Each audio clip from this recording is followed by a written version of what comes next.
السلام عليكم ورحمة الله وبركاته. أعزائي التلاميذ تلاميذ تالتة إعدادي، هذا نموذج لامتحان جهوي. سنقوم بالإجابة عليه. La restitution des connaissances, définition.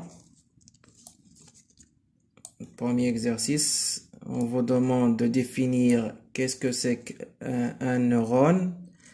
Un neurone, c'est l'unité structurelle et fonctionnelle du système nerveux. Deuxième question. La deuxième question, citez un risque qui menace l'intégrité du système nerveux et un risque qui menace l'intégrité de l'appareil musculaire. Le risque qui menace l'intégrité du système nerveux, exemple, tumeur cérébrale d'origine multiple, tabagisme, pollution, etc.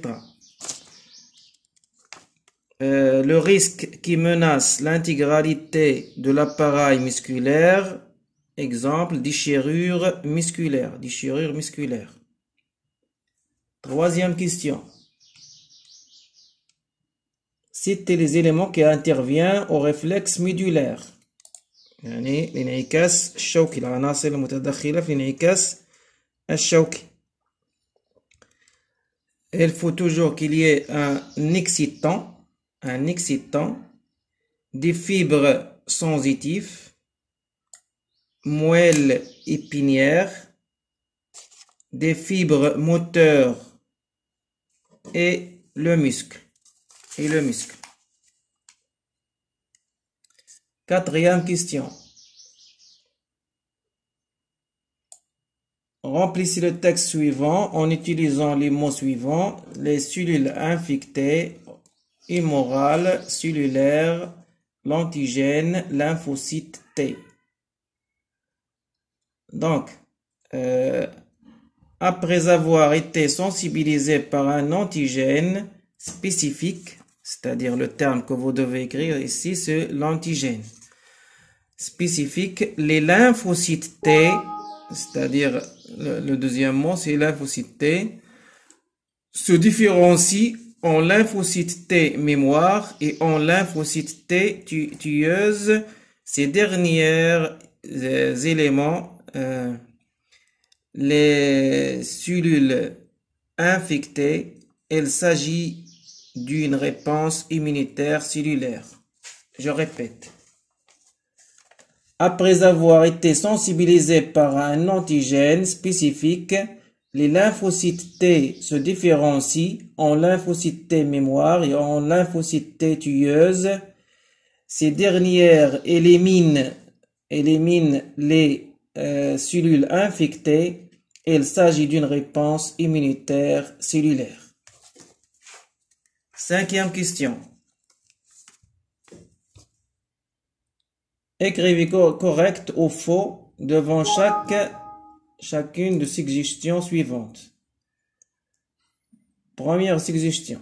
La fibre musculaire est une longue cellule musculaire multinoyau. C'est vrai ou c'est correct. Au niveau de la moelle épinière, la substance grise entoure la substance blanche. C'est faux.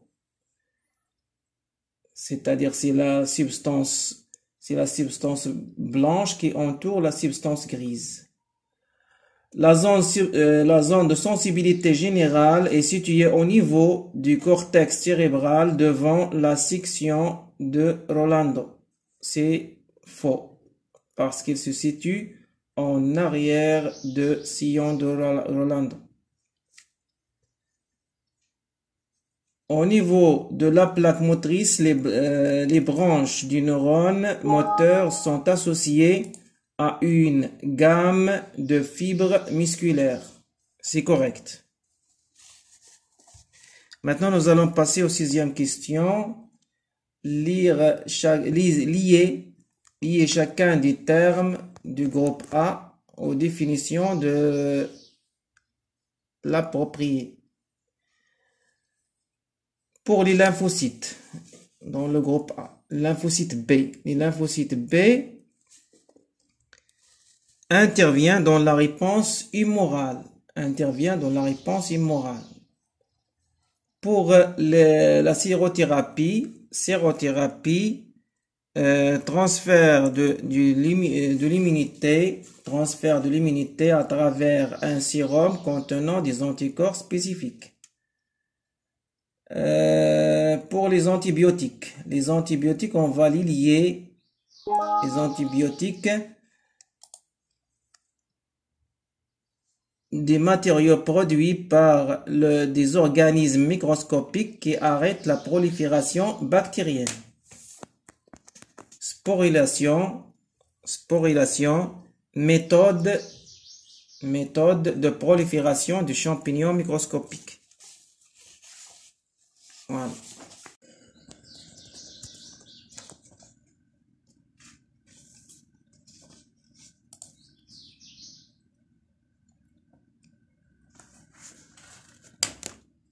Maintenant, nous allons passer au raisonnement scientifique et communication écrite et graphique. Pour le premier exercice,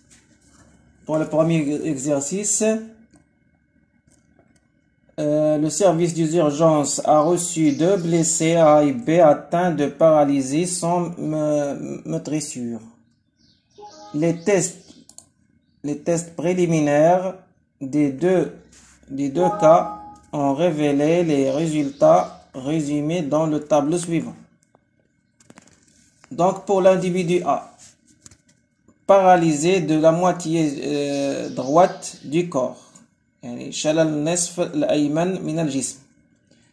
maintenir la sensibilité sensorielle de la moitié droite du corps. يعني بقاء الحساسية على مستوى نصف الجسم الأيمن. L'intégrité des muscles et de la moelle épinière. يعني العضلة والنخاع الشوكي سليمين. Pour l'individu B, paralysé des membres inférieurs, شلل الأطراف السفلية, perte de sensibilité sensorielle au niveau des membres inférieurs, فقدان الحساسية على مستوى كذلك الأطراف السفلية, intégrité des muscles et des nerfs, يعني بالنسبة للأعصاب والعضلة سليمين. Donner 2 hypothèses pour expliquer les résultats du test préliminaire. يعني باش نفسروا هذوك داك الكشف اللي توصلوا ليه عبر الفحوصات الأولية. خصنا نطرحوا فرضيات. الفرضية الأولى, première hypothèse pour expliquer les résultats du test préliminaire de A. Peut-être l'aire motrice de l'hémisphère cérébral gauche est endommagée. Donc lors de l'accident, peut-être l'aire motrice de l'hémisphère cérébral gauche est endommagée. Deuxième hypothèse qu'on peut aussi citer, peut-être les nerfs rachidiens de la partie droite sont endommagés.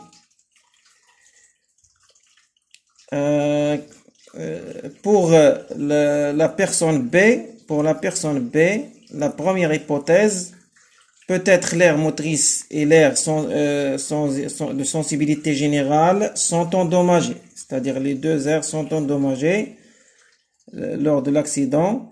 Deuxième hypothèse, pour B toujours, peut-être la moelle épinière est altérée ou endommagée. Maintenant, nous allons passer aux deuxième question.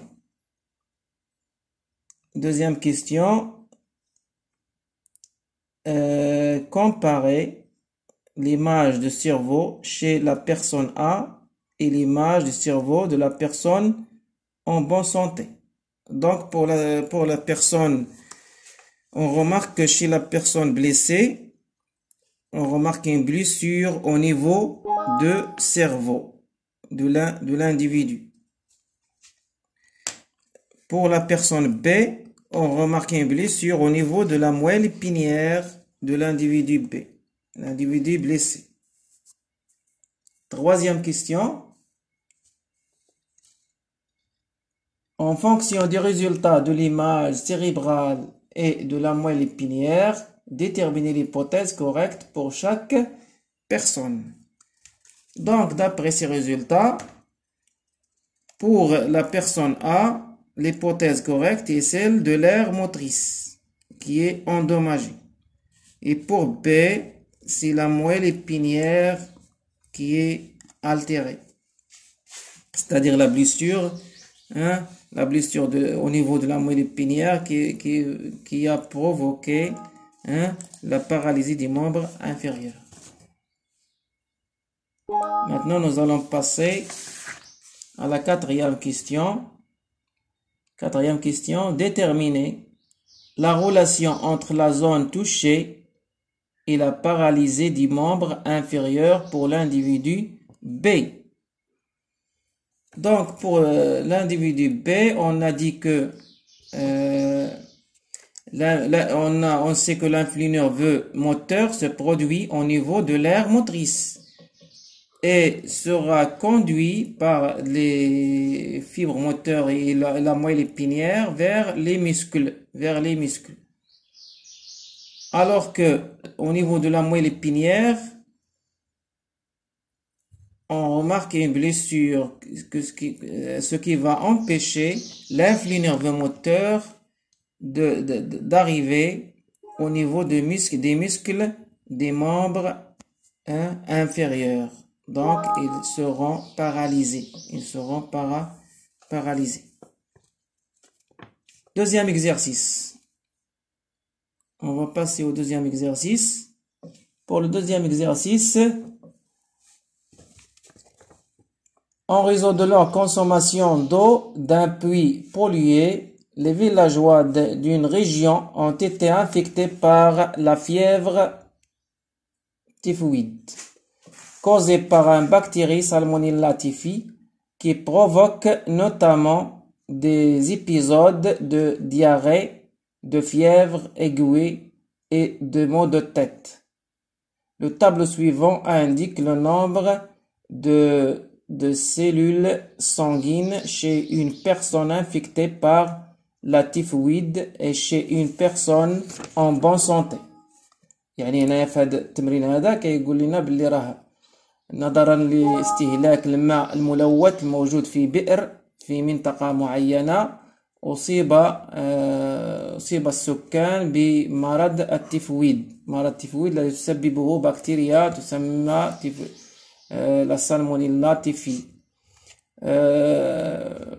والجدول التالي يبين لنا مدى مختلف الخلايا الموجودة في دم شخص مصاب وشخص سليم. بالنسبة les globules rouges, les lymphocytes, les phagocytes. Faute d'orthographe, c'est phagocytes, pas phagocytose. Pour la première question, déterminer les cellules sanguines impliquées dans l'immunité contre la bactérie Salmonella typhi. Donc, comme vous voyez ici, le nombre des lymphocytes chez la personne infectée est de 1100, alors que chez la personne normale, en bonne santé, on a seulement 1900. Les phagocytes, chez la personne infectée, il y en a 13 200, alors que chez la personne en bonne santé, on a seulement 5100. Donc, les lymphocytes et les phagocytes, ce sont les cellules sanguines qui interviennent dans l'immunité contre la bactérie Salmonella. Donc, on va écrire les phagocytes, pour la première question, les phagocytes et les lymphocytes. Deuxième question. Déterminez en justifiant votre réponse le type de réponse immunitaire qui interviennent contre la bactérie typhoïde.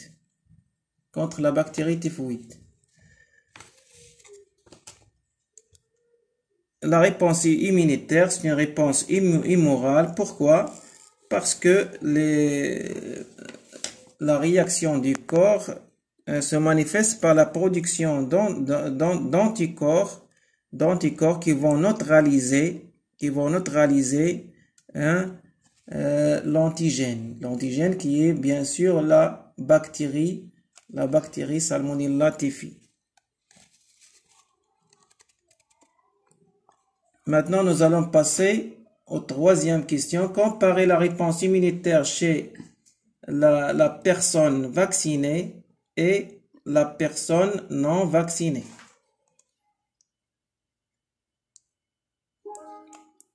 Chez la personne non vaccinée, après infection, après infection,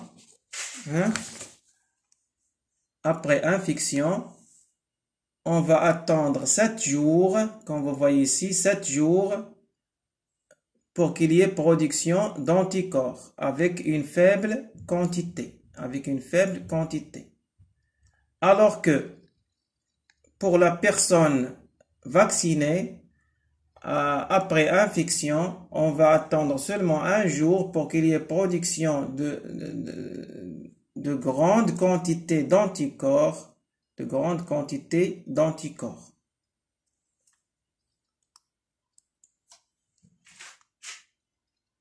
Quatrième question, expliquez la différence observée entre la réaction du corps chez la personne vaccinée et la personne non vaccinée.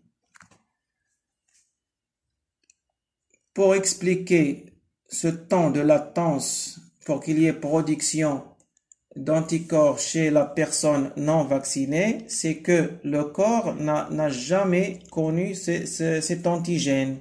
Donc, il fallait un temps pour la reconnaissance de l'antigène et les lymphocytes B vont se différencier et se donner des lymphocytes B producteurs d'anticorps et des lymphocytes B mémoire. Les lymphocytes B producteurs d'anticorps vont produire des anticorps en faible quantité. Alors que pour la personne déjà vaccinée, après infection, le système immunitaire a déjà connu l'antigène, donc il va produire directement par les lymphocytes B mémoire. Les lymphocytes B mémoire vont produire directement les anticorps pour lutter contre cet antigène.